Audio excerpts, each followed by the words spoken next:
Jadi pada kesempatan ini ya kita mulai saja kegiatannya, Patir. Jadi pertama-tama mungkin sebelum ke Patir kami bisa presentasi sedikit dulu Patir ya, secara garis besar saja sih dari kami punya ini.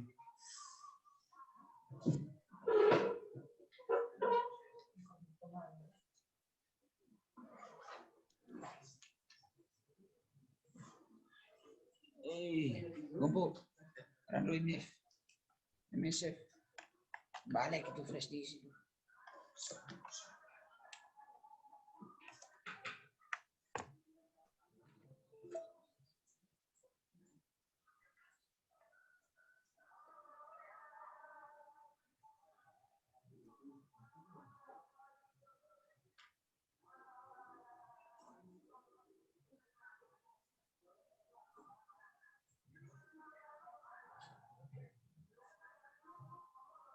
Ini frater semua kah?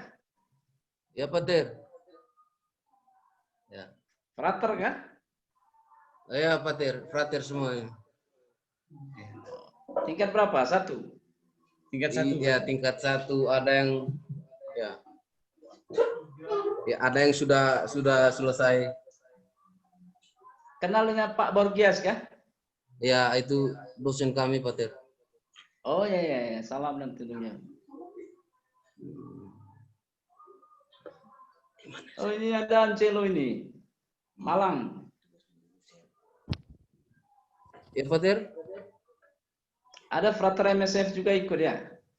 Iya, frater Rando sama frater Angelo saya lihat ini sudah masuk. Kalian ini seperti ILC aja. Selamat malam juga. Baik, selamat malam frater Engel. Baik, mungkin share screen-nya sudah kelihatan. Sudah kelihatan? Sudah frater. Frater. Baik, saya langsung saja ya. Ini secara garis besarnya seperti ini. Ini judulnya Konstitusi di Indonesia.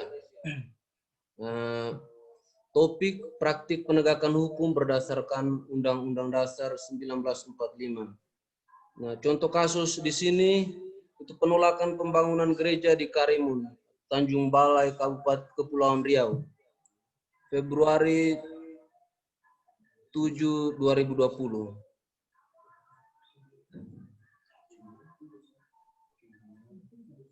Baik, teori yang kami ambil di sini adalah teori dari Thomas Hobbes yang mengatakan bahwa hukum adalah kebutuhan dasar bagi keamanan manusia dan alat yang sangat penting untuk terciptanya masyarakat yang aman dan damai.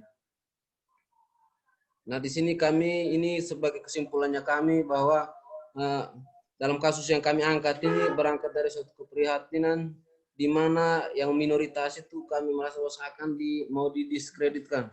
Padahal dalam kenyataan hukum itu menjamin secara utuh terciptanya kehidupan yang aman dan damai.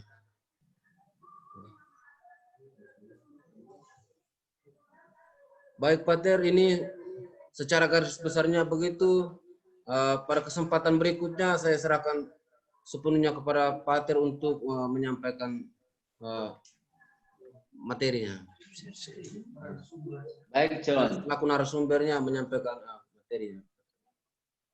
Baik, John, terima kasih ya. Sudah dengar suara saya? Sudah. Teman-teman yang lain? Dengar Pater. Dengar Pak Sunan. Walaupun kita berbicara hukum, tetapi kalian semua ini adalah frater, maka kita berdoa dulu, John. Kamu berdoa dulu lah. Berdoa dulu lah, John. John pimpin doa. Oh iya, minta maaf Pater ya. Baik teman-teman dan pastor, sebelum kita mulai diskusi kita pada malam hari ini, sebagai seorang beriman, marilah kita berdoa. Dalam nama Bapa dan Putra dan Roh Kudus. Amin. Tuhan, terima kasih untuk segala berkat dan rahmat-Mu yang kami terima pada hari-hari yang telah kami lalui dan juga teristimewa pada hari ini. Pada kesempatan ini kami bersyukur meski dalam situasi pandemi Engkau masih mengumpulkan kami dan mempertemukan kami walau hanya lewat jejaringan. Kami mohon tuntunan dan bimbingan Roh Kudus-Mu untuk menyertai kami dalam kegiatan kami pada malam hari ini, agar dapat berjalan dengan lancar dan apa yang kami bicarakan dan kami sharingkan malam ini boleh menjadi pegangan bagi kami dalam menjalani hidup panggilan kami. Demi Kristus Tuhan kami. Amin. Dalam nama Bapa dan Putra dan Roh Kudus. Amin. Amin. Baik teman-teman, sebelum saya memberikan, ya sebenarnya saya ini bukan ahli hukum juga, tapi temanya tentang hukum ya. Dulu saya pernah bersama dengan John ini moderator. Dia duduk, saya berdiri waktu di postulannya dan juga beberapa frater di sini. Tapi sekarang sudah kita berpisah ya John ya, dan ketemu malam ini di Zoom. Dan salam kenal untuk teman-teman yang lain ya. Semoga panggilan kalian tetap semangat. Saya pastor dari kongregasi MSF. Ya. Dan kita langsung aja ya. Saya bisa share.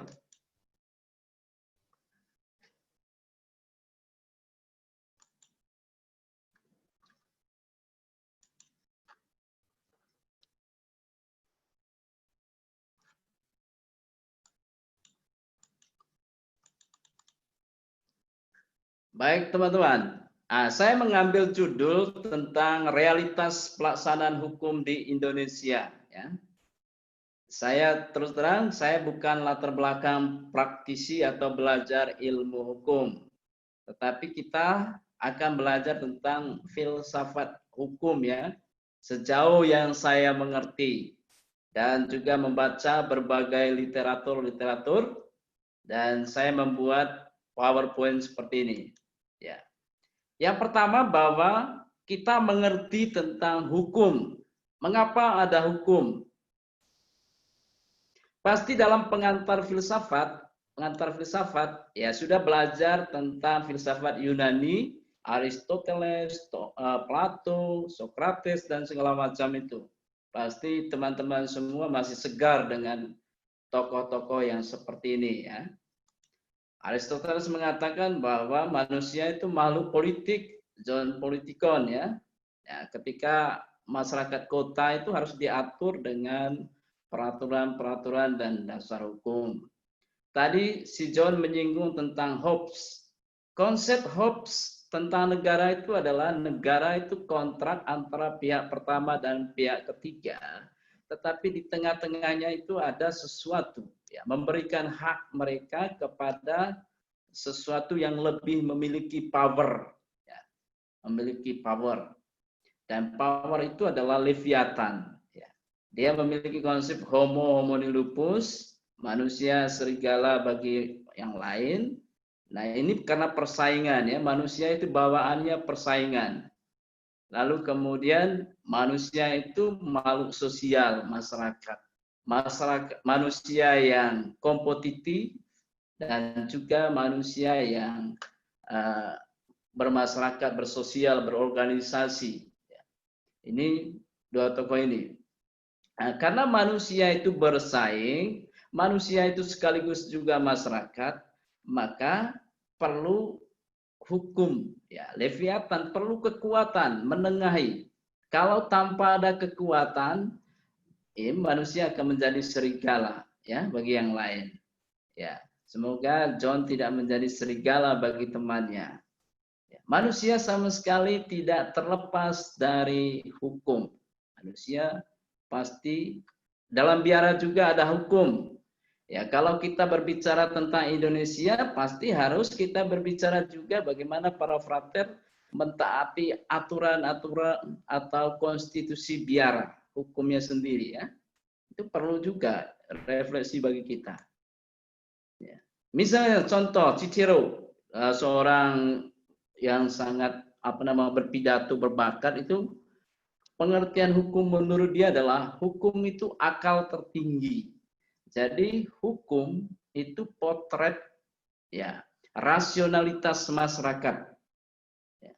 Hukum menjadi cetusan pikiran masyarakat. Masyarakat yang beradab, masyarakat yang memiliki rasionalitas yang bagus, itu terlihat dari hukum. Baik pelaksanaan hukumnya, maupun juga ketaatan masyarakat terhadap hukum. Karena merupakan cerminan rasionalitas publik. Kalau rasionalitas publiknya tidak jelas, ya maka hukumnya juga tidak jelas. Ya.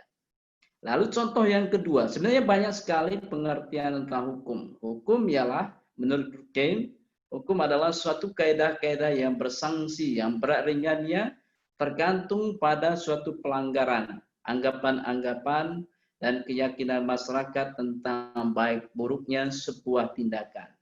Maka hukum juga mencakup norma-norma sosial, norma-norma adat yang berlaku dalam masyarakat. Nah, nanti kita lihat apa dasar hukum di Indonesia. Ya, kita lanjutkan. Ya, maka hukum ialah suatu seperangkat kaidah atau sebuah aturan yang tersusun dalam suatu sistem produk akal budi yang menentukan apa yang boleh dan apa yang tidak boleh dilakukan oleh masyarakat. Jadi hukum itu pertama-tama cetusan atau produk rasionalitas manusia masyarakat. Ya, kualitas masyarakat, kualitas negara ditentukan oleh cetusan hukumnya.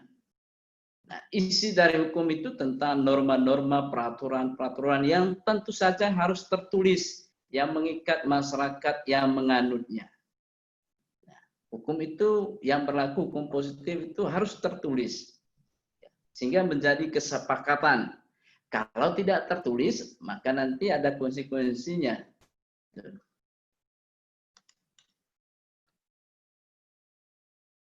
Lanjut. Nah, ada dua aliran hukum ya, supaya teman-teman tahu juga nanti belajar yang lain. Ada dua aliran hukum yang juga ada di Indonesia. Yang pertama, hukum itu dari Kodeks Romawi. Ya, sering disebut civil law. Ya, sistem hukum ini berasal dari kodifikasi hukum yang berlaku di Kekaisaran Romawi. Dan ketika Romawi itu menguasai Eropa dan negara-negara yang lain, maka juga berlaku dengan civil law ini. Ada sistem ya peraturan-peraturan yang dibuat dan berlaku di negara-negara seperti Jerman, Belanda, Perancis, Italia, Amerika Latin, Asia. Nah, Indonesia sebagai negara jajahan Belanda, maka nanti akan ada warisan kolonialisasi, tetapi juga warisan hukum ini, Romawi ini, Kodeks Romawi ini. Nah, kita tahan dulu ini. Ya. Lalu sistem hukum Eropa kontinental inilah ya, hukum itu memperoleh kekuasaan mengikat karena berupa peraturan yang berbentuk undang-undang yang tersusun secara sistematif dan kodifikasi. Nah, ini prinsip mereka. Kepastian hukumlah yang menjadi tujuan hukum. Ini ciri yang paling kental dari hukum Romawi. Lalu yang kedua adalah aliran Anglo-Saxon. Ini sistem hukum ini seringkali disebut sebagai common law. Common law itu berarti kita harus tahu bahwa itu Anglo-Saxon. Sistem hukum ini merupakan suatu sistem hukum, perbedaannya berdasarkan pada jurisprudensi. Jurisprudensi ini keputusan-keputusan hakim ya. Dalam mengadili permasalahan-permasalahan ini disebut jurisprudensi. Kalau nanti belajar KHK hukum gereja juga ini kita akan dengar ini jurisprudensi, keputusan-keputusan hakim. Dan keputusan-keputusan hakim ini juga ya perbedaannya mengikat ya sebagai dasar untuk keputusan lebih lanjut kalau terjadi masalah. Nah, keputusan hakim terdahulu berlanjut dengan keputusan hakim selanjutnya. Ya, kita lihat saja.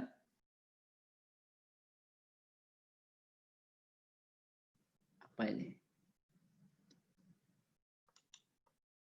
Kita hanya lewat sini saja, bahwa kita harus tahu bahwa ada aliran-aliran hukum itu di Indonesia. Maka hukum di Indonesia adalah undang-undang atau peraturan yang disusun berdasarkan kajian untuk menciptakan tatanan keadilan dan penyelenggaraan hidup, berbangsa dan bernegara yang hanya berlaku di Indonesia. Tadi aliran-alirannya dari mana hukum itu, dari misal warisan Belanda dan berlaku di Indonesia. Nah, inilah dua sumber hukum Indonesia, yaitu hukum warisan Belanda dan juga norma-norma di masyarakat agama dan adat istiadat. Harus diingat bahwa norma agama dan adat istiadat. Kalau belajar hukum di Indonesia juga harus belajar tentang fikih. Seringkali itu, karena di Indonesia ada Kementerian Agama dan campur tangan agama itu ada. Nanti kita akan diskusi lebih lanjut mengapa juga agama itu sangat berperan. Teristimewa ketika zaman kemerdekaan Indonesia. Ada sumbangsi moral dalam ibarat ribet gitu. Orang kelompok-kelompok Islam yang memperjuangkan kemerdekaan, mereka memiliki ribet gitu. Tuh. Saya diberi waktu 15 menit ya. Nah, maka dasar hukum NKRI, ya, Undang-Undang UUD 45, Pancasila, Perpu dan lain, Perpres itu semua peraturan bahkan berlaku dengan perda-perda di daerah-daerah. Ya, seringkali memiliki hak, ya, kewenangan di pemimpin daerah yang dipilih secara demokratis, mereka memiliki hak untuk membuat perda.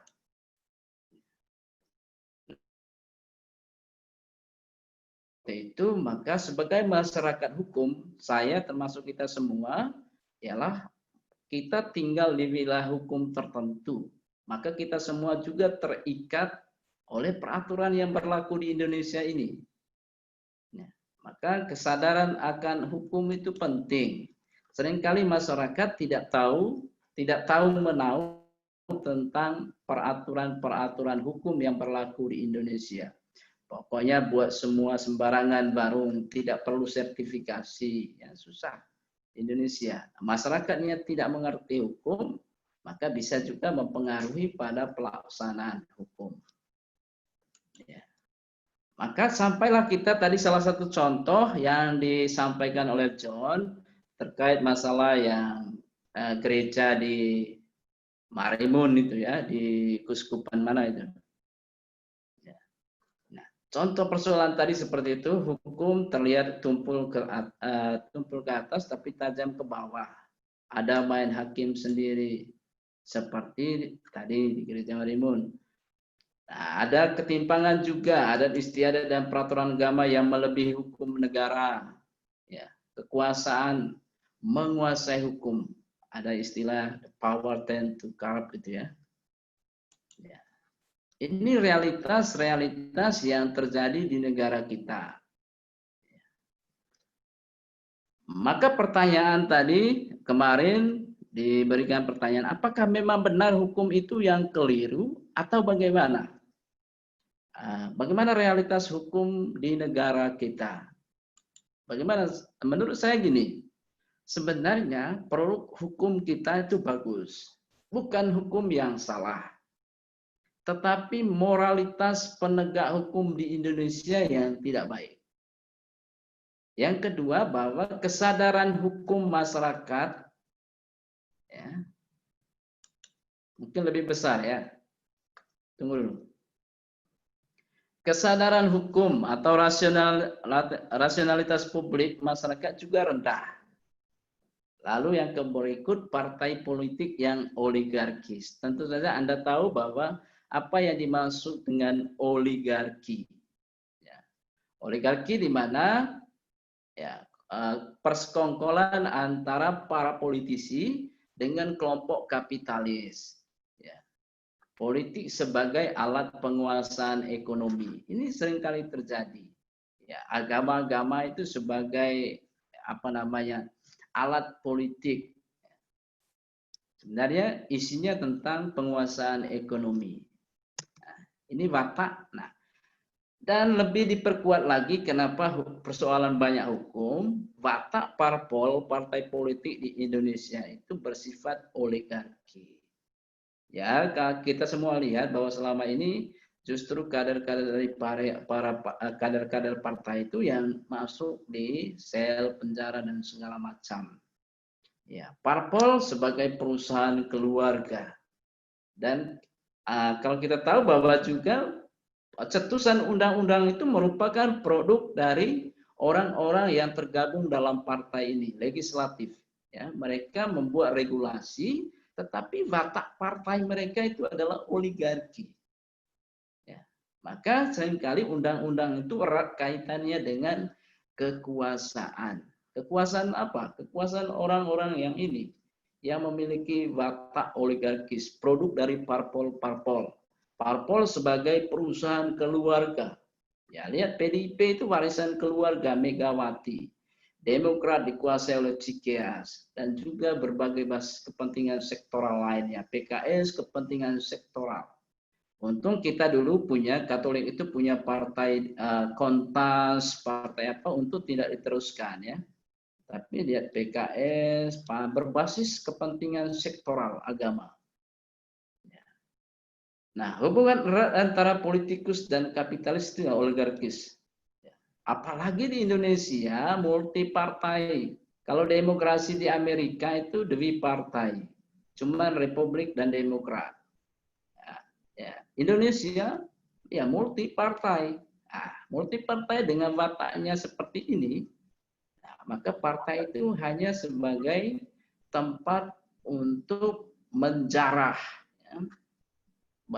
Nah, kalau kalian baca tentang media sekarang, kalau kalian mengikuti perkembangan politik di daerah-daerah, seringkali para tukang cukong politik ini membeli partai-partai, ya, membeli partai-partai untuk mendapatkan kekuasaan. Di pilkada tahun ini itu banyak sekali orang membeli partai, ya, membeli partai. Lalu politik sebagai alat monopoli ekonomi karena kebijakan-kebijakan diambil cenderung membela kepentingan pemodal pebisnis. Tidak ada seorang politikus di Indonesia yang miskin.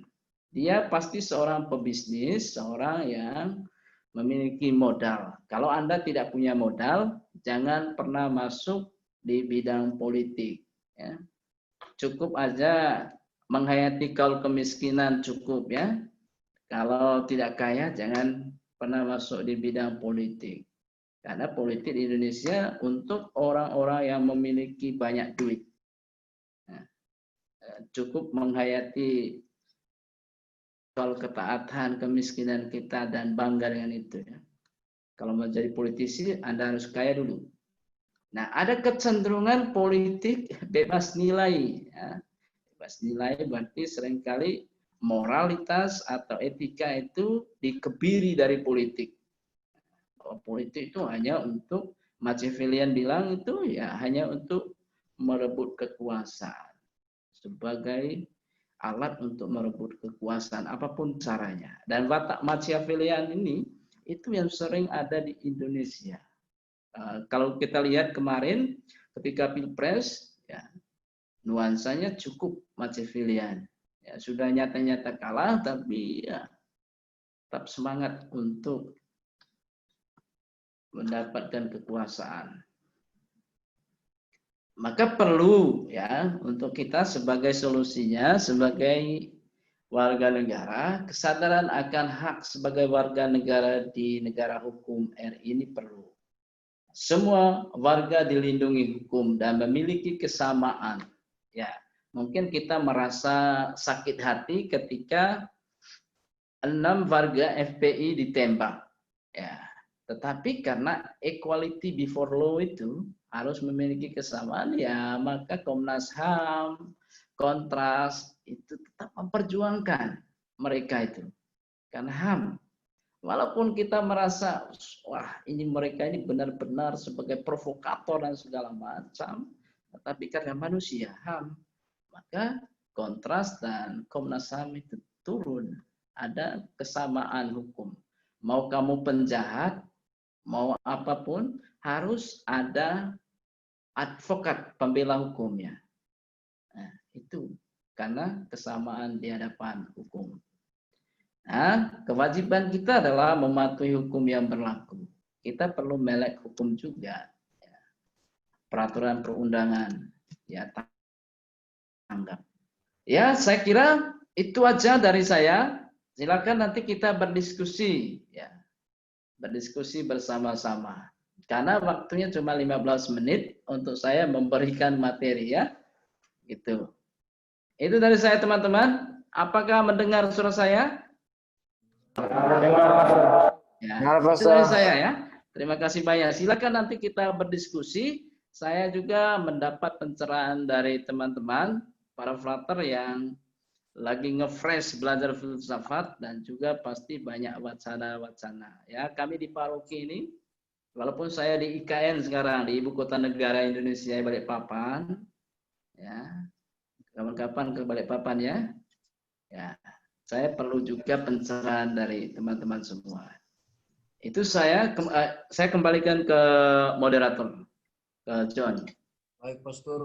Terima kasih untuk materinya yang sudah disampaikan. Dan sekarang kita masuk dalam sesi diskusi ya. Jadi untuk saudara-saudara yang mempunyai pertanyaan ataupun tanggapan, bisa saja langsung bicara, karena tidak ada yang mau chat, jadi langsung saja bicara. Mungkin waktu dan kesempatan saya langsung berikan saja. Terima kasih.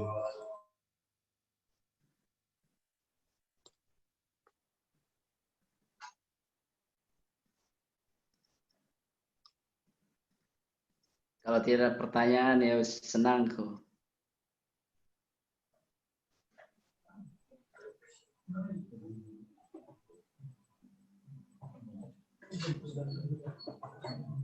Berbicara hukum ini saya kelihatan banyak muka berkerut, jadi mungkin mereka menyimpan banyak pertanyaan, Pak. Saya lihat.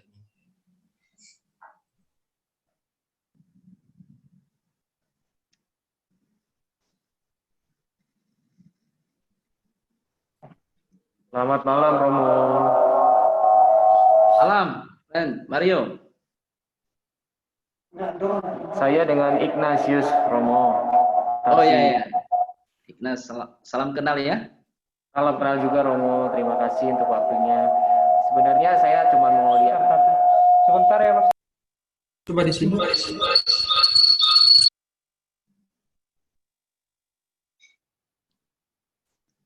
Halo.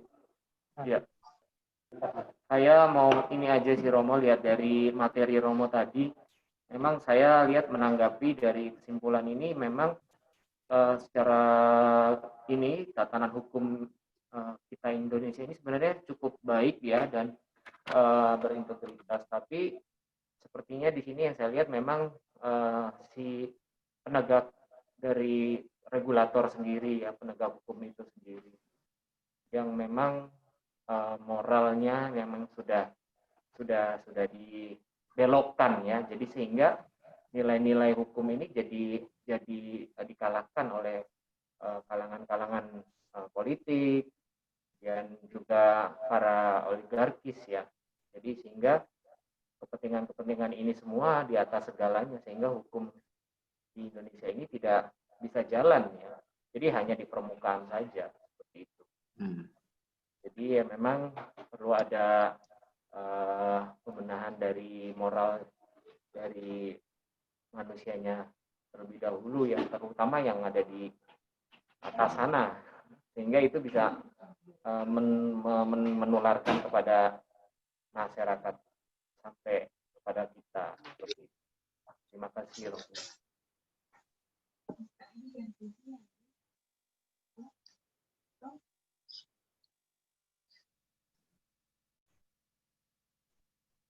Mungkin hanya itu saja, Pastor. Ya, Ya. itu saja. Oke. Ya, saya sebenarnya tidak menjawab ini. Ini pertanyaannya tadi bagaimana, Bro? Saya tadi hanya menanggapi dari materi Romo itu ya. Oke, Jadi sip. saya melihat memang dari sisi penegak hukum itu sendiri yang sudah dikaburkan oleh kepentingan-kepentingan Betul, betul. oligarki. Ya ini kan oligarki ini bukan satu orang, tapi ini melibatkan orang banyak, dan orang banyak ini orang-orang yang justru memang ada di singgasana, yang memang orang-orang yang pemain hukum itu sendiri, sehingga dia juga punya kekuatan bukan secara hukum saja, tapi secara kekuasaan dari sisi kapitalis, politik, bisnis, dan kita sama tahu ya, sudah tahu untuk orang-orang yang ada di singgasana DPR itu pun juga semua kalangan pebisnis ya, pengusaha-pengusaha yang itu yang menjadi satu yang menjadi satu jaringan yang kuat ya, sangat kuat, sehingga ini yang jadi masalah buat kita hukum di Indonesia yang tidak bisa jalan dan tidak bisa bergerak dengan baik dan mulus itu sendiri. Terima kasih Romo, Feli, itu sih yang Oke, saya friend. dapat. Ya, terima kasih juga. Bagus tanggapannya.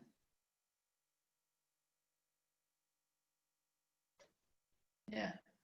Dan perlu nih, ini salah satu pemahaman ekonomi di Indonesia seringkali dengan kapitalis ini ada namanya sistem menetes madu ya. Menetes madu. Dan masyarakat paling bawah itu hanya diregulasi untuk tetesan madu yang kecil ini. Sebenarnya kong kali kong di atas itu adalah orang kapitalis. Pemodal-pemodal luar yang bermain dengan stakeholder atau orang-orang kapital, orang pemilik modal di Indonesia. Jadi hasil dari kerja sama mereka itu netes madunya yang sedikit sekali itu ya yang diperebut di masyarakat paling bawah. Itu ya seperti Freeport dan segala macam itu, dan di Kalimantan ini lebih banyak. Kalau kalian searching di internet ada salah satu perusahaan mining paling besar yaitu Rio Tinto ya, itu dari Australia. Ya, Rio Tinto itu menguasai penambang dunia. Mengambil emas di tempat saya pernah saya tugas, 1 tahun mereka dapat 12 ton emas. 12 ton emas. Satu batang 30 kilo. Waktu itu tahun 2 tahun sekitar 2000 ya, tahun 2000, harga emas per gram itu 400. PAD-nya Indonesia. Satu batang aja. Ya, tapi tidak ada hasilnya sama sekali. Ya, tidak ada bekas bagi masyarakat lokal setempat. Salah satu contohnya. Banyak sekali hal yang lain ketika kita jumpai di masyarakat paling bawah. Itu. Mungkin ada teman-teman yang lain. Silakan kita berdiskusi.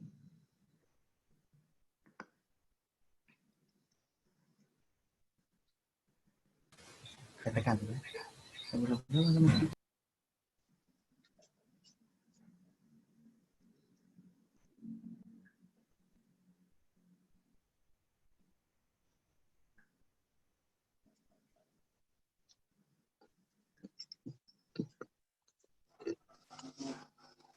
Oh, ternyata ada ceweknya ini. Ada susternya ini. Oh, suster. Selamat malam, Pak Tia. Agustina. Saya mau bertanya sedikit, Pak Tia. Silakan.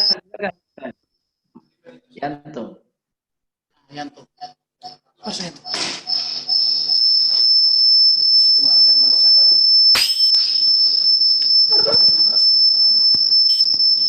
Orangnya itu.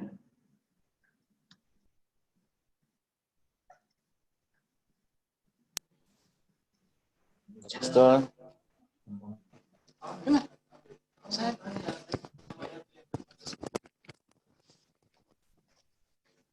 Selamat malam Pak Tir. Bisa dengar suara? Yo, ya, selamat malam, friend. Oh, ini saya mau bertanya sedikit Pak Tir. Ini saya berangkat dari sebuah analogi. Saya tanya begini. Ada seorang petani yang punya banyak sawah. Suatu ketika dia datang ke seorang, katakanlah seorang kepala dinas dinas perkebunan begitu atau dinas pertanian dan pangan. Dia datang untuk meminta sejumlah pupuk karena dia kekurangan pupuk. Setelah itu ini pemimpinnya kepala tersebut dia memberikan sejumlah uang kepada petani tersebut. Secara tidak langsung saya melihat bahwa ini merupakan suatu hegemoni, bahwa terjadi ketidakadilan di mana seorang kepala sendiri dia memberikan bantuan ini secara tidak merata, seperti itu. Maksudnya bahwa kalau memang seandainya dia mau beri, dia harus berikan semua petani-petani yang ada di wilayah itu.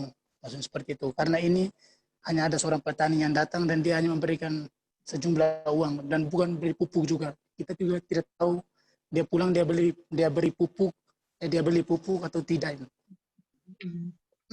mengenai uang itu. Jadi yang saya mau tanyakan, bagaimana ini sistem hukum kita ini bisa berjalan ketika kita menemukan pemimpin-pemimpin kita yang seperti itu.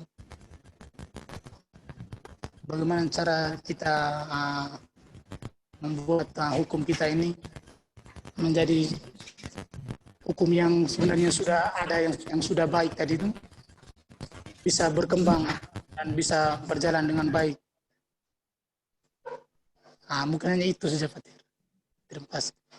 Baik Yanto, ini pertanyaan yang ideal dan besar dan itu membutuhkan revolusi mental, ya. Itu pertanyaanmu bagaimana bisa mengubah seluruh lini-lini, terutama mereka yang regulator baik di DPRD tingkat kabupaten maupun juga yang sampai ke legislator atau DPR dan MPR. Nah, pertanyaanmu berangkat dari moralitas. Ya, seringkali itu terjadi ya, ada politik uang dan segala macam, ada bantuan demi dana aspirasi yang terjadi di masyarakat.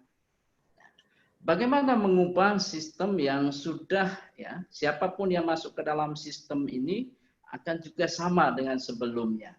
Misalnya sehebat-hebatnya Jokowi atau tidak ada yang korupsi seorang pemimpin, ketika masuk dalam sistem yang buruk, dia akan terkontaminasi. Ya. Terkontaminasi karena sistemnya sudah buruk. Ya. Perlu kita tahu bahwa itu tadi, kepentingan-kepentingan itu selalu erat kaitannya dalam membangun sebuah negara. Ya, sejarah bangsa Indonesia perlu kita tahu bahwa sejarah bangsa Indonesia merupakan kesepakatan sebagai daerah jajahan Belanda. Ya, ada perwakilan dari berbagai daerah, kita sepakat senasib bahwa kita merupakan daerah jajahan Belanda.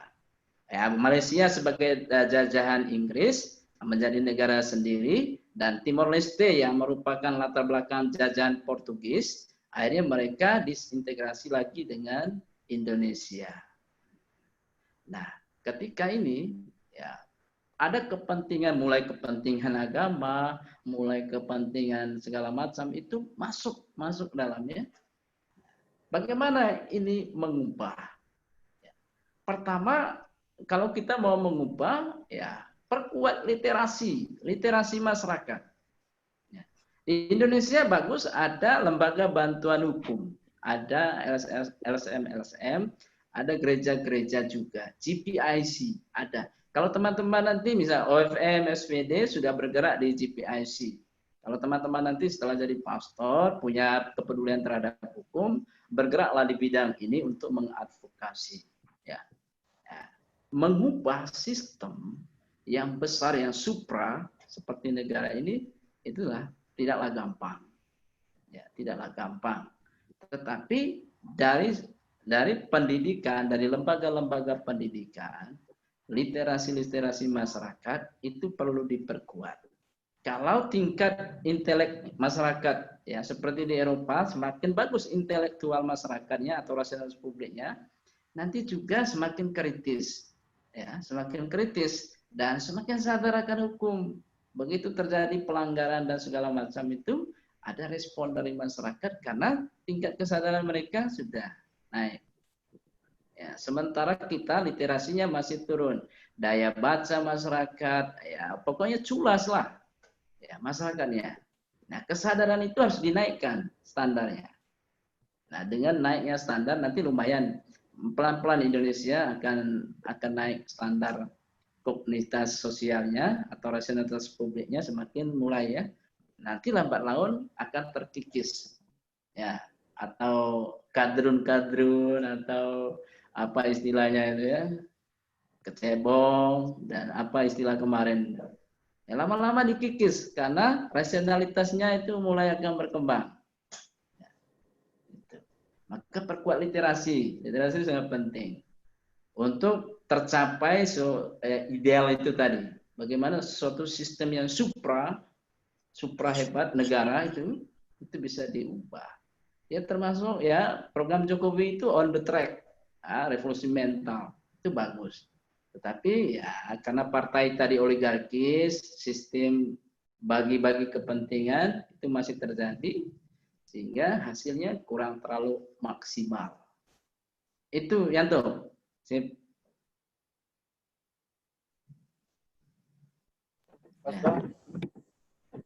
Satu lagi pertanyaan. Ini bukan Yanto ya, tadi oh, Yanto. Ya. Abel. Abel, yuk. Ya, friend. Ini kan saya mau bertanya ini, Pastor, berangkat dari apa ya? Hukum di Indonesia. Kan saya mau bertanya begini, Pastor. Bagaimana agar supaya hukum di Indonesia itu bersifat normal? Ada artinya dalam pelaksanaan hukum itu baik pihak yang berwenang yang menjalankan hukum itu, bagaimana hukum itu terwujud, hukum itu bisa terwujud menyejahterakan masyarakat. Ya. Baik, memang muara dari hukum itu sampai ke situlah. Ya, sila kelima ya, keadilan sosial, kesejahteraan itu. Memang produknya ke sana. Nah, trias politika itu kan pasti tahu trias politika itu. Bahwa ada legislator, penegak hukumnya, yudikatif, dan ada eksekutif, pelaksana hukum. Nah, pemerintah itu sebagai eksekutor. Ya, DPR, fungsi DPR itu regulator dan pengawas. Ya. Apa yang dilakukan berdasarkan hukum oleh pemerintah kabupaten, oleh provinsi, bupati, gubernur itu menerapkan hukum. Ya, kebijakan-kebijakan. Lalu anggaran mereka itu disetujui oleh DPR. Apakah disetujui atau tidak masuk ke balik dulu. Nah, ketika DPR setuju, mereka menerapkan aturan-aturan itu, kebijakan-kebijakan itu ke masyarakat. Bagaimana penerapan hukum itu ya kembali lagi berapa pengalaman Indonesia selama ini ya jaksa agung ada yang tertangkap ya, masuk jeruji besi karena mereka adalah berasal dari partai ya sehingga tidak inkonsisten. Ya. Jaksa agung yang bersumpah untuk menegakkan hukum saja begitu. Karena titipan partai. Ya, kalau jaksa agungnya penuntutnya itu bagus, ya, betul-betul dia memegang teguh hukum, kesamaan di hadapan hukum itu bisa terwujud, ya, bisa terwujud. Itu bro. Itu. Terima kasih, Pastor.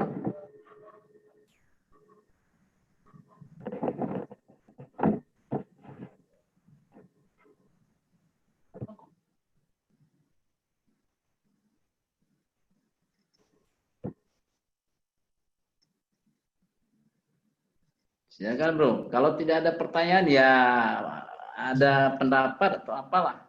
Boleh Ya bro. mengasih Wendy nih? pendapat? Nama saya Wendy Pater. Oh ya.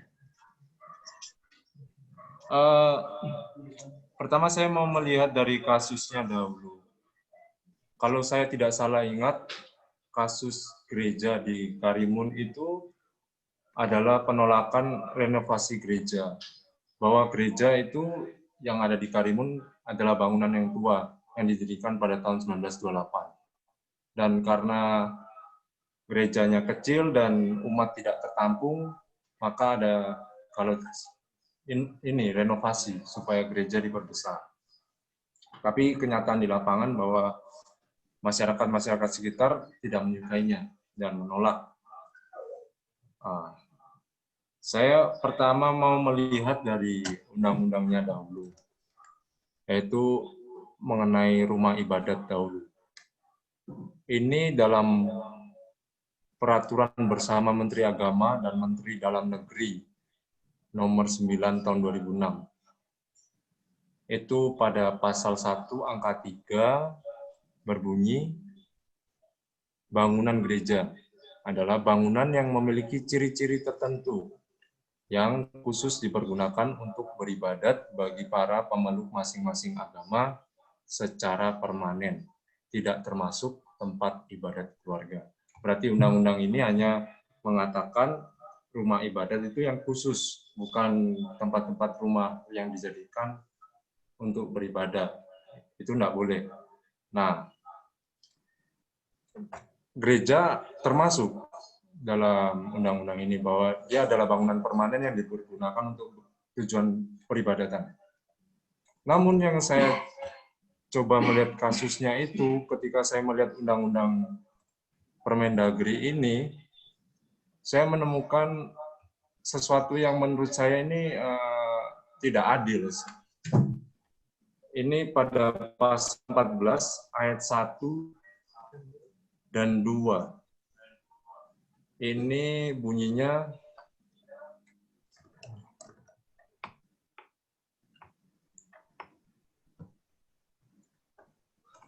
ini tentang syarat untuk mendirikan rumah ibadat.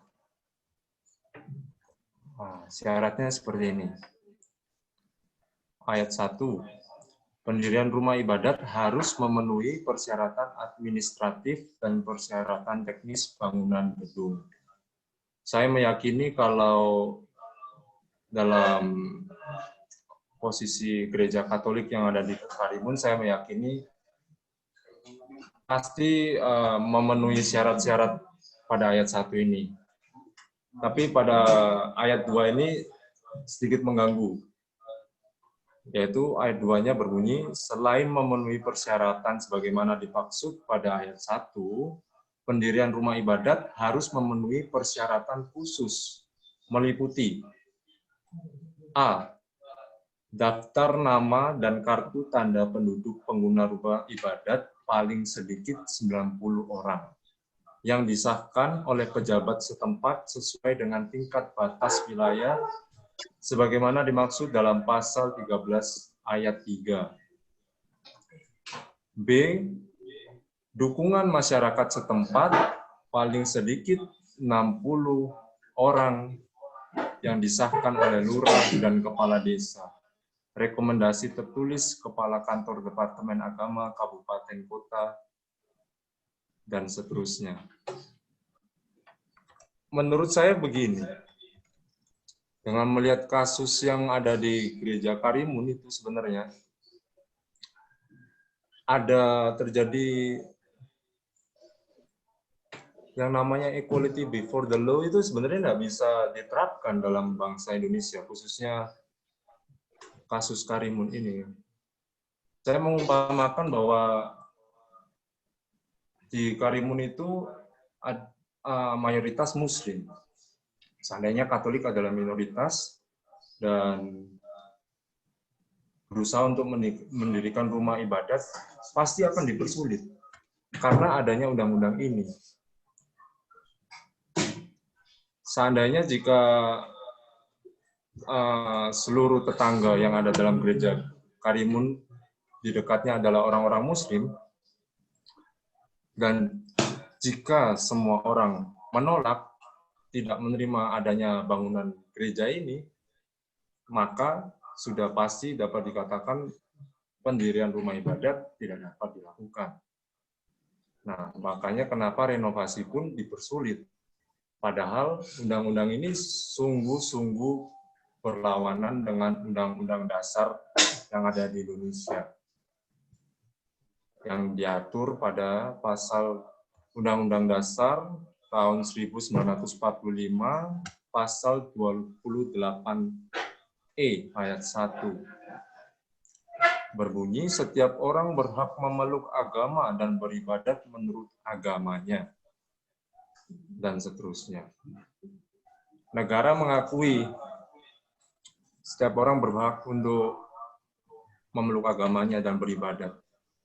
Rumah ibadat itu juga termasuk bagian dalam kegiatan ibadat. Tanpa adanya rumah ibadat, mungkin kegiatan ibadat tidak akan mungkin dapat berjalan dengan baik.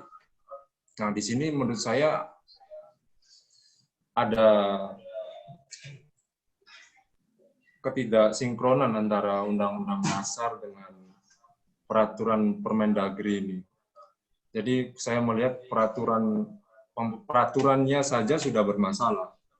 Dalam arti peraturan ini lebih condong menitik beratkan atau membela kelompok yang mayoritas. Seandainya jika saya minoritas di suatu tempat yang bisa dikatakan Kristen hanya tidak sampai 100 orang, ya saya tidak punya kekuatan apa-apa untuk bisa mendirikan rumah ibadat. Seperti itu. Jadi saya menilai dari kasus ini tidak hanya dari masyarakatnya saja, dari budaya masyarakatnya saja yang memang kurang open-minded, tapi dalam peraturan pemerintahnya juga, terkhususnya peraturan Permendagri, cenderung ini ya tidak memberikan kesempatan kepada yang minoritas seperti itu. Mungkin Pater bisa menanggapi kasus ini dari pendapat saya, atau ada yang bisa ditambahkan supaya teman-teman. Baik, Hendy. Mudah-mudahan ya ada sisi bagusnya dari Omnibus Law ya, karena memang salah satu kamu jeli melihat bahwa ada delik hukum yang berpotensi diskriminatif. Tapi kita perlu menyadari bro. Nah, tapi pertama tadi yang kesamaan di hadapan hukum itu ketika kita di pengadilan ya. Pengadilan itu kita memang prinsip hukum, semua hukum di dunia ini harus setara di hadapan hukum. Ya. Nah, kasus itu tadi, kasus yang di Karimun itu tadi, kita melihat bahwa terjadi friksi sosial di Indonesia, mayoritas dan minoritas. Nah, di DPR, berapa sih persentase perwakilan umat Katolik? Yang regulator itu loh, yang regulator. Itu ya sedikit aja. Mungkin 1 atau 2 orang. Kemampuan di sini adalah pembuat regulasi. Nah, kita tahu bahwa orang pembuat regulasi ini dari sektoral, sekte-sekte yang membawa semangat-semangat primordial. Ya, semangat primordial sukuis atau agamanya. Ya. Sehingga hasilnya pun Kan produk rasional tadi. Hasil pun terlihat diskriminatif. Apa yang menjadi produk hukum tadi itu, di mana harus 60 disetujui oleh 60 KK, harus ada KTP, sertifikat dan segala macam. Nah, ada ketakutan di balik itu. Nah, sementara kita orang Kristiani, Katolik apalagi mempromosikan kebebasan beragama. Tapi kok berjumpa dengan produk hukum seperti ini? Ya, itu kembali bahwa yang membuat hukum itu erat dari kekuasaan majority dan minority. Nah, kita semua bisa menebak ini untuk kepentingan siapa, no? Ini untuk kepentingan siapa yang diuntungkan. Tentu saja dalam forum resmi ini kita sama tahulah siapa yang diuntungkan, dan kita sebagai minoritas pasti terdampak dengan delik-delik hukum seperti itu. Nah, kalau kita coba dibandingkan dengan Omnibus Law ya, Omnibus Law. Kamu lihat nanti bagaimana hukum membangun rumah ibadat di Undang-Undang Cipta Kerja yang terbaru. Bagaimana sih, ada perubahan nggak gitu ya? Itu. Ya, mudah-mudahan ya kesamaan di hadapan hukum itu membangun ibadat tidak perlu pakai kriteria. Ya. Tapi kalau ini dampaknya begini bro, di lapangan. Nah, ada dinas sosial, Kementerian Sosial. Nah, seringkali teman-teman ya orang kita Kristiani juga membuat sebuah bangunan itu dengan proposal. Ya, proposal. Ya, itu banyak sekali terjadi. Umatnya cuma 6 orang atau 7 orang, dia buat proposal membangun. Tetapi bukan membangun umat sebenarnya. Dapat jatah proposal. Ya. Nah, itu terjadi di gereja, bisa gereja proposal. Bisa terjadi masjid proposal. Ya, untuk kepentingan mencari kesempatan ya, perlu Indonesia aji mumpung ya. Aji mumpung itu ada.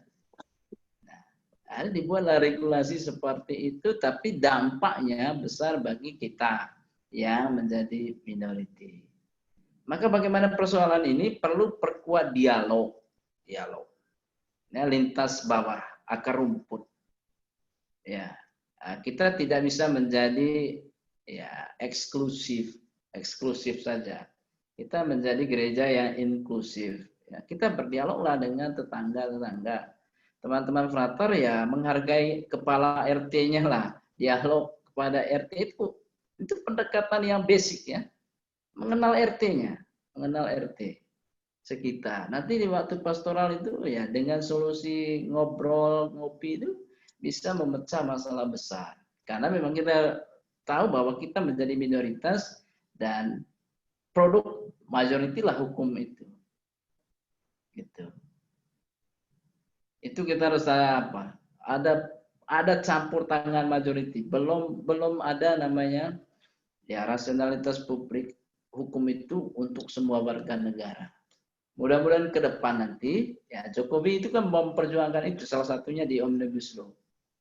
Hukum Indonesia tumpang tindih satu sama lain. Semoga bisa dirampingkan. Ya. Itu harapan. Terima kasih Pak Tar. Itu Bro Wendy. Tanggapan saya.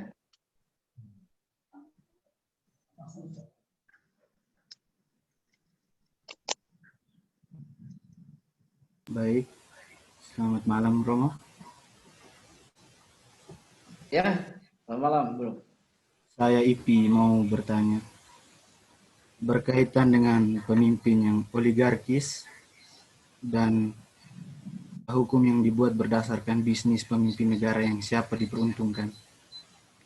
Nah, saya mau bertanya, apakah hukum yang dibuat itu karena penting untuk warga negara di dalamnya atau karena kepentingan pemimpin? Karena misalnya berdasarkan kepentingan pemimpin, saya pikir ini sudah melanggar keadilan sosial bagi seluruh Indonesia. Ya, yang sendirinya adalah dasar Pancasila. Sekian.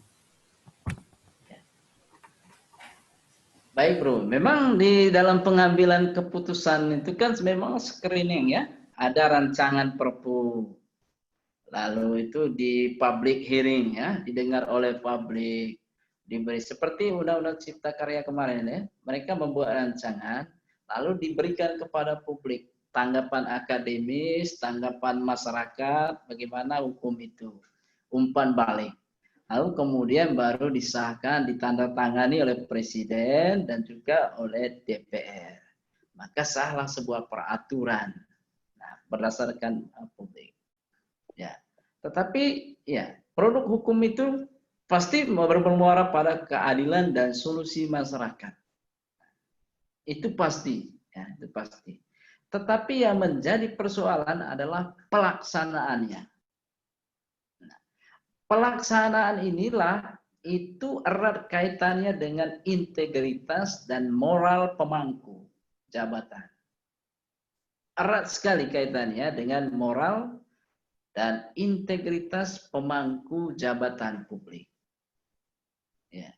Sudah bagus hukumnya, sudah dibuat peraturan, disepakati bersama, disebarkan ke publik, ada umpan balik dari akademisi, dari mahasiswa-mahasiswa juga, tetapi dalam pelaksanaannya tebang pilih karena ya, pemangku-pemangkunya itu kurang berintegritas dan kurang moralnya. Nah, di sini persoalannya. Pemangku tidak berintegritas. Memperjuangkan kepentingan pribadi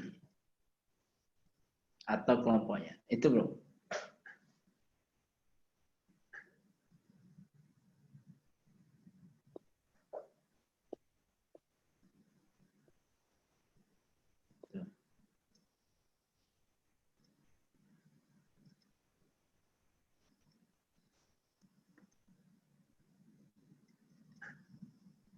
Oke friend, itu ya IP ya.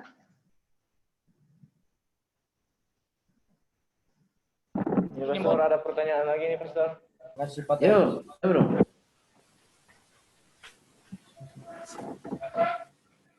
Halo, selamat malam Romo. Ya, malam. Ini dengan Jacob Dias. Jacob Dias. Yes, Yang saya tanyakan adalah soal sederhana aja, Romo. Kalau menurut Thomas Hobbes itu kan dikatakan bahwa hukum itu kan untuk mengatur agar hidup masyarakat atau banyak orang itu bisa aman dan damai. Simpulannya kan seperti itu. Namun prakteknya di negara kita ini kan malah terbalik. Jadi yang di atas, tubel di atas tapi tajam ke bawah. Nah, untuk memutus mata rantai hukum yang tidak berjalan dengan maksimal itu bagaimana Romo? Itu yang pertama. Terus yang kedua, menurut atau tanggapan dari Romo, bagaimana bagi kita yang minoritas itu menyikapi hal-hal yang demikian. Artinya kita tidak mendapatkan keadilan. Namun praktek hukum ini terus berjalan sampai sekarang. Bahkan bisa dikatakan 10 atau 20 tahun ke depan pun praktek hukum ini tetap berjalan seperti itu. Apakah kita hanya diam aja? Ataukah kita bisa melakukan sesuatu yang lebih jalan dengan baik, dengan jalan halus, atau dengan yang bisa dikatakan sikap yang ya katakanlah bisa lebih kasar. Itu aja dari saya Romo, terima kasih. Baik, terima kasih Jacob Dias. Ya, ini ya, yang pertama ya, mengapa terjadi seperti itu? Pada hakikatnya sebenarnya hukum itu selalu baik. Hukum itu selalu baik karena diciptakan untuk keadilan ya. Tetapi persoalannya adalah pada pemangku kebijakan. Yang sering tidak adil itu pada muaranya, itu pada pemangku pengambil kebijakan. Ya, itu terjadi seringkali diskriminasi, lalu impunity, Ya, mereka lebih kebal kepada hukum karena itu dari mentalitas ketika moral hakimnya bisa dibayar dan segala macam itu. Dan apalagi kepentingan sektarian, keagamaan dan segala macam itu lebih banyak menguasai hakimnya dan segala macam, sehingga hasilnya pun seperti sektarian, terjadi seperti itu. Nah, padahal mestinya seorang hakim itu berdiri di atas semua golongan. Ya, jaksa dan segala macam itu berdiri di atas golongan dan benar-benar netral. Ya, itu baru tetap akan melaksanakan keadilan hukum itu bagi siapapun. Nah, sebagai minoritas, maka menjadi pikiran bagi kita semua, bagaimana kita terlibat dalam pengambilan kebijaksanaan keputusan. Ada sekarang itu yang menjadi keprihatinan, bro, bahwa anak muda Katolik mulai alergi dengan politik. Sekedar diandaikan. Halo. Halo. Ya, anak muda Katolik mulai alergi dengan politik, padahal politik itu membuat kebijakan. Ya, di DPR itu berapa sih itu tadi yang mengurus sebuah kebijakan semua itu adalah. Nah, di situ muaranya.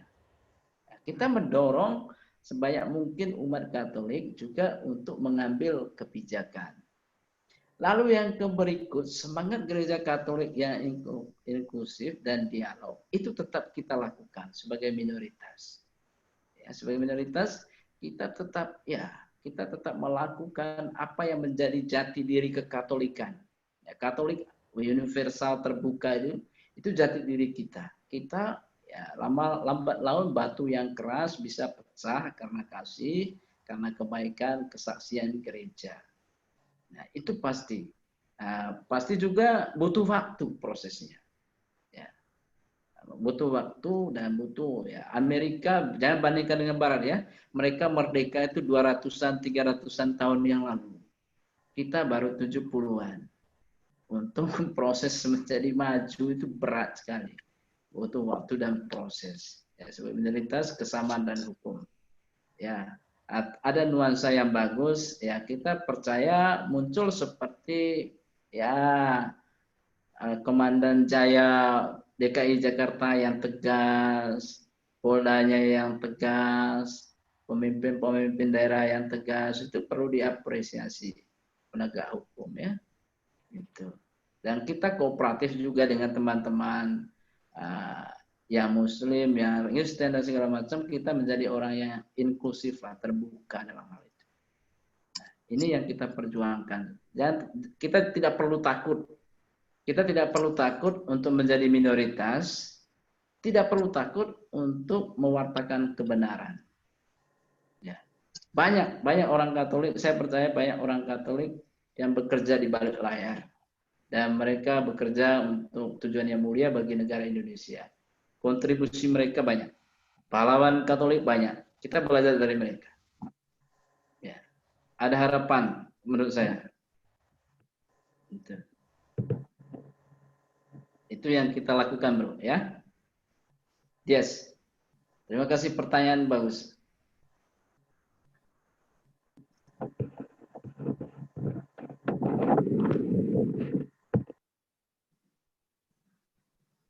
John, sampai jam berapa kita ini waktunya ini? Pastor, ini sampai jam 10. Tapi sekiranya kalau lebih awal juga lebih baik, tidak apa-apa. Pokoknya kita diskusi saya dulu sampai jam 10. Ya, 10 waktumu, ya 11 waktuku. Indonesia. Berarti kami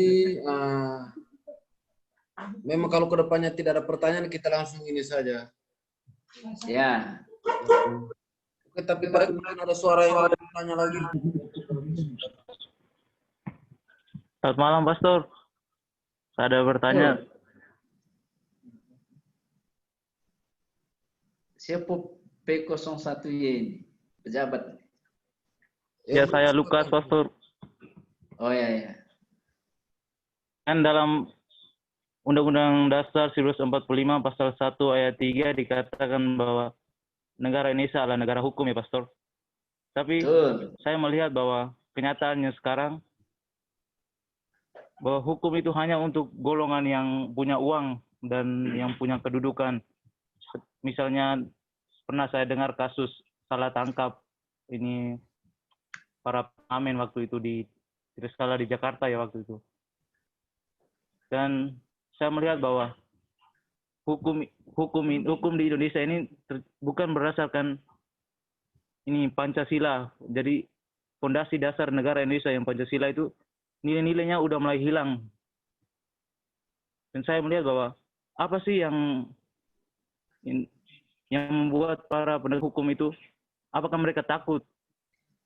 Apakah mereka hanya membutuhkan uang, dan apakah mereka hanya menegakkan hukum bagi orang yang mayoritas?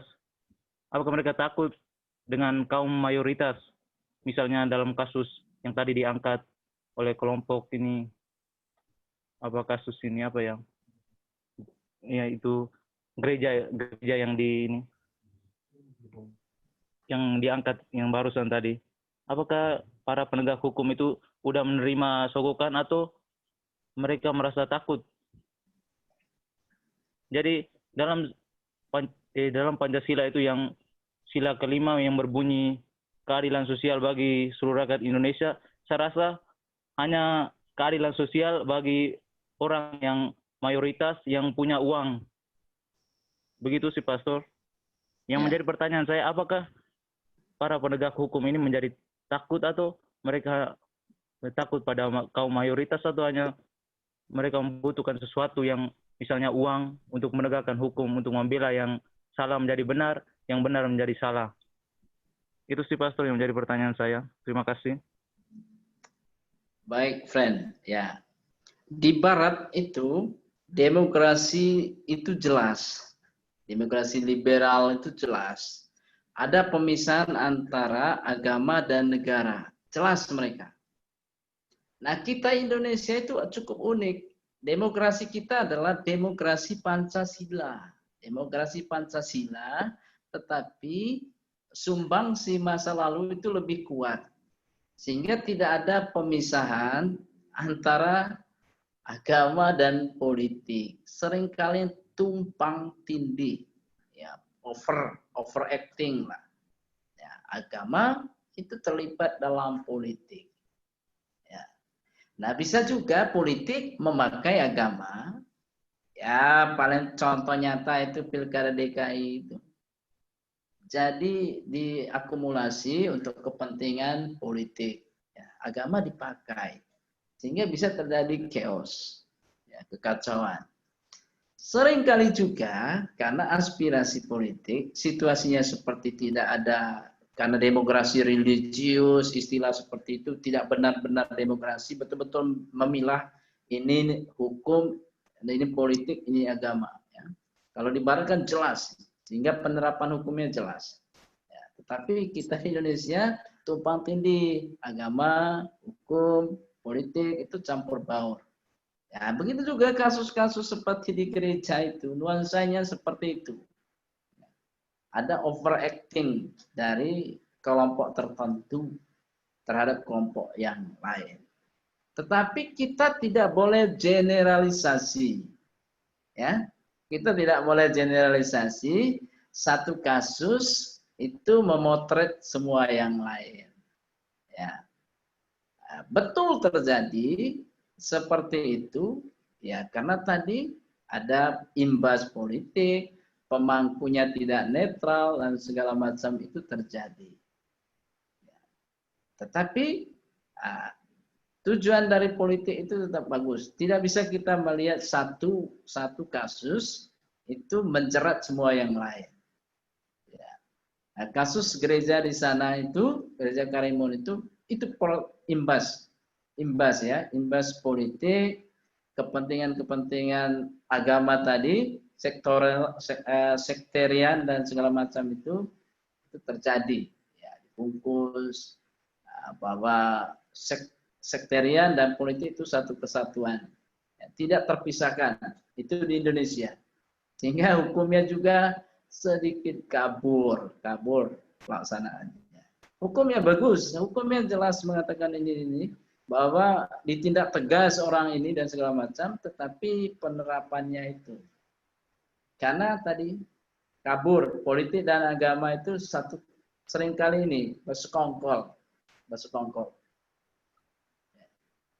Kalau di Eropa tegas pisah, agama apa dan politik negara berpisah jelas.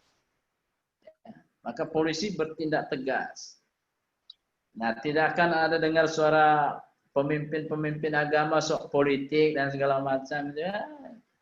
Indonesia pemimpin agama jadi politikus. Ya, untunglah pastor kita ini tidak jadi politikus ya. Ya di Indonesia ya pemimpin agama jadi tokoh politik. Aneh.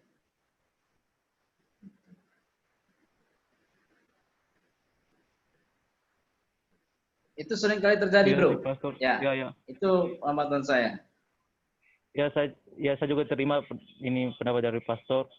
Karena saya juga baca penolakan gereja di Karimun itu salah satu alasannya itu ada calon apa DPR ya tidak salah waktu itu yang mengusulkan bahwa supaya masyarakat untuk bisa memilih dia mulai membangun suatu politik itu dengan dikaitkan dengan agama sih. Ya, betul juga.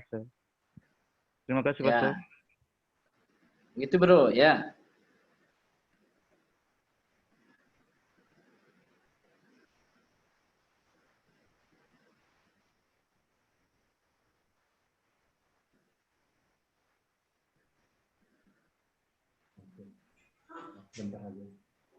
Ya, baik. Saudara-saudara masih berkomentar, kita punya bawa masih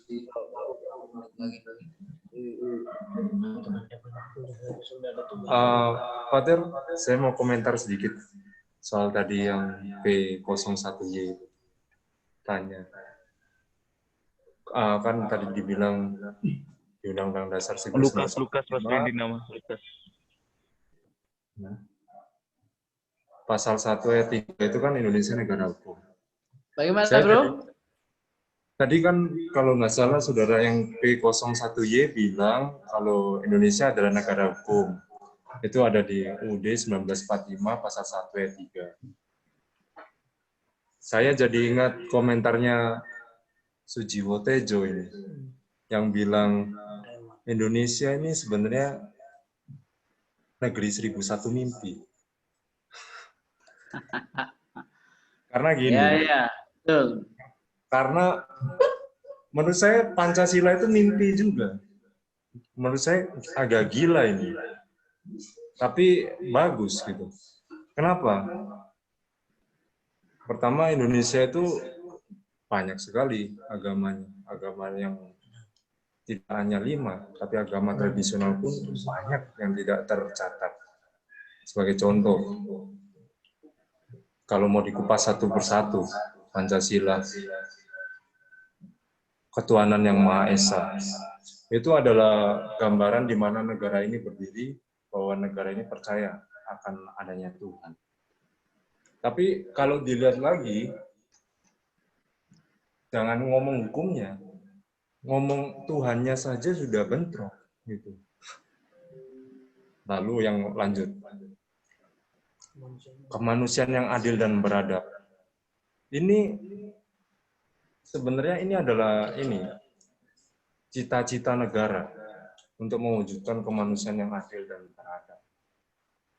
Yang ketiga, bentuknya adalah persatuan Indonesia. Ketika manusia sudah adil dan beradab, maka terciptanya persatuan itu. Dengan cara kerakyatan yang dipimpin oleh hikmat, kebijaksanaan dalam permusyawaratan perwakilan. Itu caranya, dengan cara demokrasi. Yang akhirnya goalnya adalah keadilan sosial bagi seluruh rakyat Indonesia. Betul sekali Pak Sujiwo Tejo itu bilang negara Indonesia itu negara 1001 mimpi. Jangankan ngomong untuk mewujudkan demokrasi, supaya suara minoritas itu didengar. Sudah ngomong Tuhan aja yang berbeda, udah saling melihat-lihat ini. Ini Tuhanmu atau Tuhanku yang benar ini. Itu sih. Ini cuma tanggapan yang secara apa nge-refresh otak saya aja ini sebenarnya. Itu aja sih.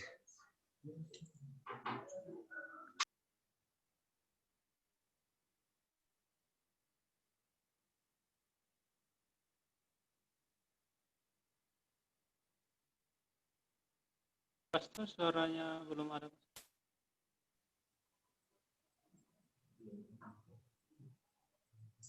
Halo, Pastor. Maaf suaranya belum masuk. Masih mute itu, Masih mute. Ya.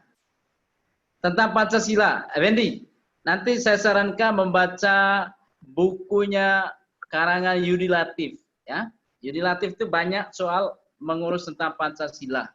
Lalu ada satu produk buku yang bagus dari STT Widya Sasana, Karifan-Karifan yang membentuk Pancasila. Tebal ya, cukup tebal. Ada Profesor Armada, saya kira, ada Yudi Latif, ada banyak hal, banyak tokoh yang membicarakan tentang Pancasila. Buku cukup bagus. Nah, Pancasila di negara kita ini ya, memang seringkali hanya di tataran teoritis.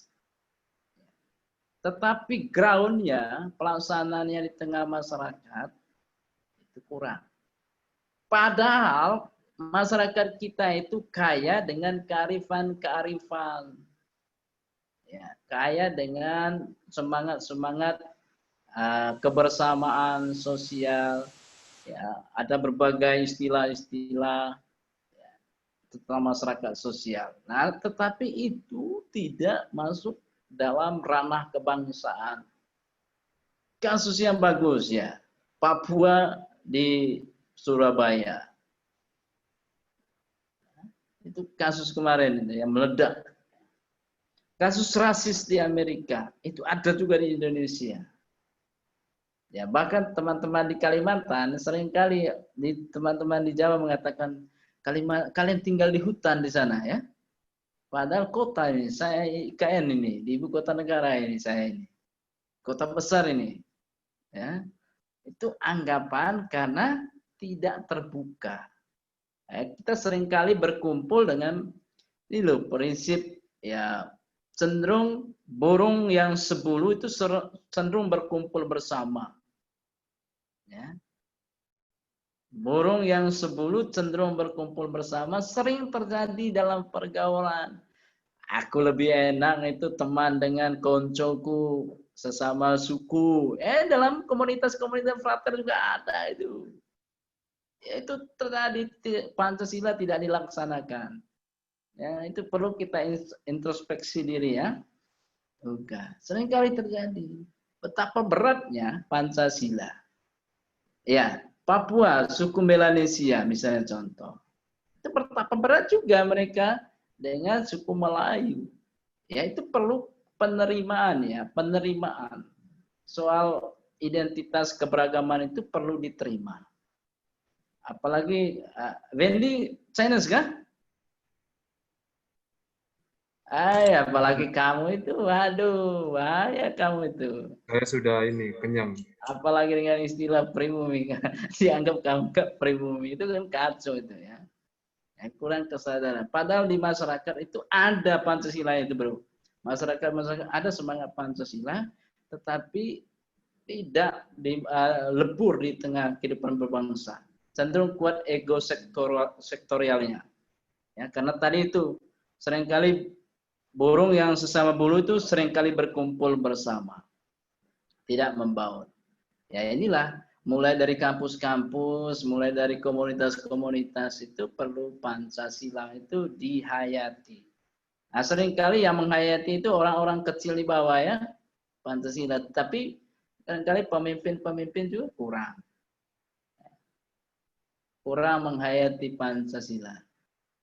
Ya, semoga kita yang calon pemuka agama dan saya sebagai pastor, kita mampu ini konkretkan Pancasila itu, menghargai perbedaan. Itu bro. Nanti ya buku Yudi Latif itu dan buku dari Malang itu bagus untuk mendalami Pancasila. Bagus.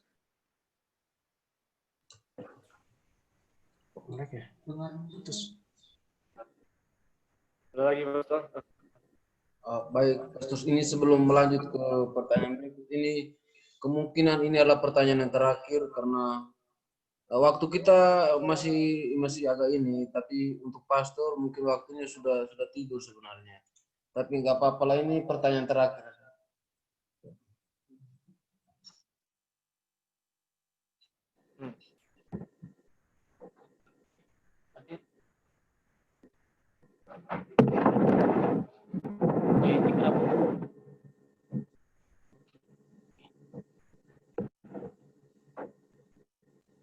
Selamat malam. Terus, sorry ya, di tempat saya hujan ini. Hujan di tempat saya itu dan sinyal itu kurang bagus. Mohon maaf ya. Ya, betul. Ya. Nah, ini saya mau tanya sedikit Petir mengenai hukum adat nih.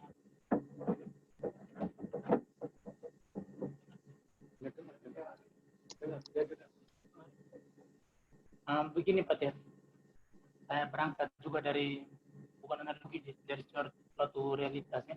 Pengalaman hidup, ada suatu tempat di mana dia punya sistem hukum tuh, hukum adat itu masih sangat kental. Nah, di dalam tempat itu tuh yang menjadi imam ini kurang sekali. Satu kali saya ambil contoh saja tempatnya tuh di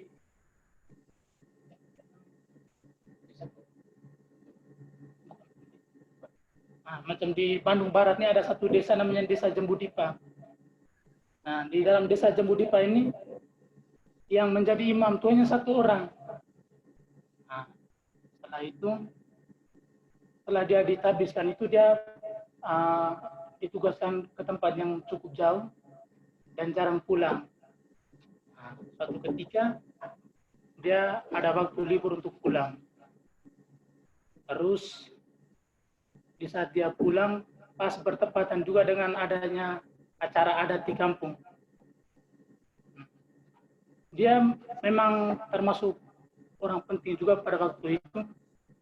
Hanya yang ketua adatnya itu bilang begini, Anda memang seorang imam, tetapi di dalam urusan adat, Anda harus di belakang, tidak boleh duduk di depan. Seperti itu. Dia omong itu di depan banyak orang dan imam itu merasa malu. Jadi imam itu langsung jawab begini, oke, di saat Anda sudah meninggal nanti, saya tunggu Anda di gereja. Dia bilang seperti itu.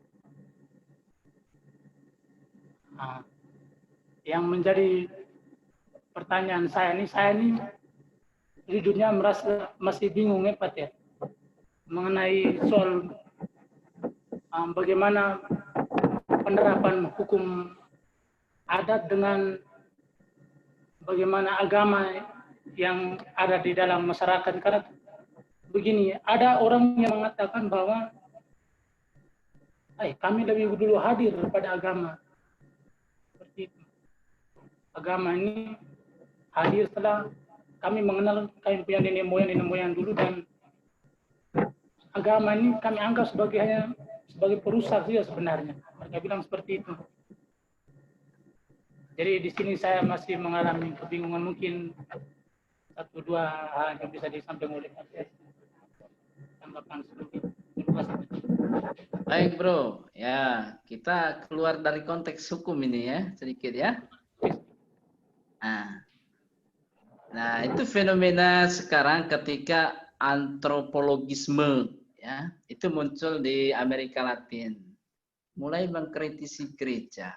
ketika kehilangan identitas. Pertama ya, tidak ada bahasa. Untung Indonesia itu punya bahasa nasional, yaitu bahasa Indonesia. Nah, di daerah-daerah yang dijajahi Spanyol dan Portugis, nama-nama mereka Gomez dan apa itu ya, itu kesadaran itu seperti ada pencucian etnik gitu ya, soal apa namanya, soal identitas. Nah, seringkali juga kesadaran antropologisme masyarakat itu sangat kuat. Nah, ada dipengaruhi misal orang yang sangat antropologis, mulai belajar tentang budayanya, mulai mempertanyakan itu identitas. Nah, Indonesia bagus, di mata internasional bagus, punya bahasa daerah, punya kultur yang warna-warni. Beda dengan bangsa yang lain, Filipina itu masih agak kurang kulturalnya. Kurang kulturalnya. Di Amerika Latin sekarang juga tantangan gereja Katolik itu. Ya, apalagi di tempat daerah-daerah teman-teman Kristen yang lain yang guci apa itu harus diberantas habis. Ya. Apalagi semua hal itu haram itu tambah lagi bagi mereka itu mereka mempertanyakan itu. Dan seringkali juga latar belakang sejarah terjadi perang antara agama. Karena politik sebenarnya agama itu dipakai, diperalat oleh politik, ya perang salib, perang apa itu dipakai dan terjadi konflik sehingga keluar sebagai agama itu juga apa namanya ikut menciptakan peperangan di dunia. Ya, Karen Armstrong ya, kalian baca bukunya Karen Armstrong itu bagus. Karen Armstrong yang tentang persoalan konflik agama menyumbang konflik untuk dunia. Nah, ini kesadaran-kesadaran yang muncul. Tapi apakah benar begitu? Nah, tergantung dari model pastoral kita. Nah, untung kita Katolik memiliki pastoral setelah Konsili Vatikan kedua itu menekankan pastoral yang inklusif. Ada istilah nanti seperti kita kenal bagaimana kita inkulturasi dengan budaya setempat. Ya. Nah, kebiasaan-kebiasaan itu adalah kearifan-kearifan. Ya, kearifan-kearifan lokal, kebijaksanaan. Kalau tidak salah di Gaudium et Spes, dokumen gereja, itu mengatakan bahwa kearifan-kearifan ini merupakan benih Injil. Ya, adat istiadat itu sebagai benih Injil. Saya tidak tahu artikel mau berapa, ya, lupa saya artikel itu, tetapi mengatakan kearifan-kearifan dan kebudayaan itu sebagai benih Injil, kabar baik. Maka gereja itu masuk dalam budaya, nanti belajar teologi inkarnasi, Yesus sendiri itu masuk, ya, berinkarnasi, keselamatan itu berinkarnasi dengan kebudayaan Israel, menyatu. Nah, gereja inkarnasi juga dengan konteks. Ada teologi pembebasan di Amerika Latin ketika mereka menanggap konteks sosial setempat. Ada teologi marginal di Asia. Nah, sedang dikembangkan juga ada teologi Indonesia. Ya, model teologi Indonesia seperti apa? Nah, perlu itu bro, perlu kita semua bagaimana ilmu humaniora, ilmu filsafat, ilmu teologi itu menjawab persoalan seperti terjadi di bangsa kita. Ilmu kita itu penting untuk menjawab itu. Nah, jadi jangan merasa belajar teologi, belajar filsafat itu, nanti tidak gunanya. Ada gunanya. Itu menjawab dari friksi sosial itu. Nanti teologi kontekstualnya bagaimana? Allah yang kita refleksikan menyerupai orang Indonesia. Ya. Ada banyak kasus dan segala macam itu. Ya. Misalnya kamu Allah dengan orang Samaria itu ya tentang hubungan antara agama dan segala macam. Nostra Aetate dan banyak hal ya. Dokumen-dokumen gereja itu banyak sekali seputar tentang dunia ini. Ya, tinggal kita buka Nostra Aetate, dokumen Konsili Vatikan II, ajaran sosial gereja, dasar biblisnya, ya sudah kita bagaimana menafsirkan konteks. Itu. Itu bro, ya. Itu jawaban saya terkait apa itu. Karena jujur saja itu yang kebingungan selama ini karena saya juga di saat mereka tanya buku saya belum mempunyai jawaban untuk pertanyaan mereka. Soalnya saya sudah dengar dari pakai dari penjelasan nanti akan saya sharingkan.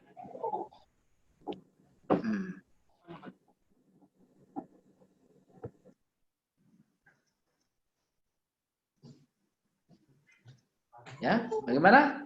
Oke, baik Pater. Baik, selamat malam sekali lagi Pater. Jadi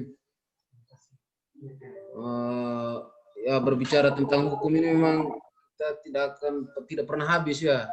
Indonesia dengan negara kepulauan dengan berbagai macam perbedaan dan apa ya keunikannya ya kan dengan hukumnya yang begitu rumit ya kadang-kadang juga mendatangkan apa ya katakan saja musibah lah begitu ya, musibah kecil-kecilan lah. Nah yang kadang membuat masyarakat juga resah dan bertanya kok seperti ini. Nah, jadi mudah-mudahan dengan diskusi kita malam ini dapat menambah wawasan kita tentang hukum itu seperti apa dan bagaimana memaknainya. Dan mungkin dari penjelasannya Pater tadi saya bisa menyimpulkan dalam satu kalimat bahwa ini tentang apa ya, bagaimana kita punya apa kesadaran itu, awareness ya, mungkin seperti itu sih. Nah, awareness. Jadi ini soal praktik saja, jangan hanya berteori tapi soal praktiknya juga ya. Teori harus sejalan dengan praktik, jangan terlalu banyak teori. Karena ya dalam kenyataan sih Indonesia ini terlalu banyak wacana sih kalau dari saya, pandangan saya sih Pak. Satu masalah ini seakan-akan diperbesar. Pokoknya di setiap siaran TV saya lihat, aduh luar biasa ini mereka punya cara menggali, tapi pada akhirnya juga sama saja. Jadi akhir kata kami dari ini kelompok komunitas OAD mengucapkan banyak terima kasih untuk Pater, untuk waktunya, untuk tenaganya, dan untuk pikirannya, dan semoga dan juga untuk saudara-saudara saya yang ikut ambil bagian dalam ini webinar kami ini. Anda adalah orang yang luar biasa saudara-saudara. Pikiran Anda itu sangat dibutuhkan di masyarakat sebenarnya, tapi Anda masih tersembunyi di balik layar sebenarnya. Nah, ini suara-suara Anda pasti akan didengar ke depannya. Terima kasih banyak. Baik, mungkin ada sepatah kata dari Pater untuk menutup ini. Ya. Nasihat. Kalau sekedar wacana maka harus kuat panggilanmu John ya. Siap Pater, siap. Ya. Harus tetap semangat dalam panggilan. Lalu yang berikut, semoga saya membantu pekerjaan tugas rumah kalian. Ini kan tugas rumah ya, PRR ya, pekerjaan rumah. Ya, semoga membantu PR dari dosen. Ya, tentu saja ya, latar belakang saya bukan seorang praktisi dan mempelajari hukum. Itulah semampu saya menjelaskan tentang realitas. Tapi saya bergulat di wilayah sosial pembelaan masyarakat ya. Itu aja. Nah, terima kasih untuk teman-teman ya, teman semua. Semoga kalian tetap semangat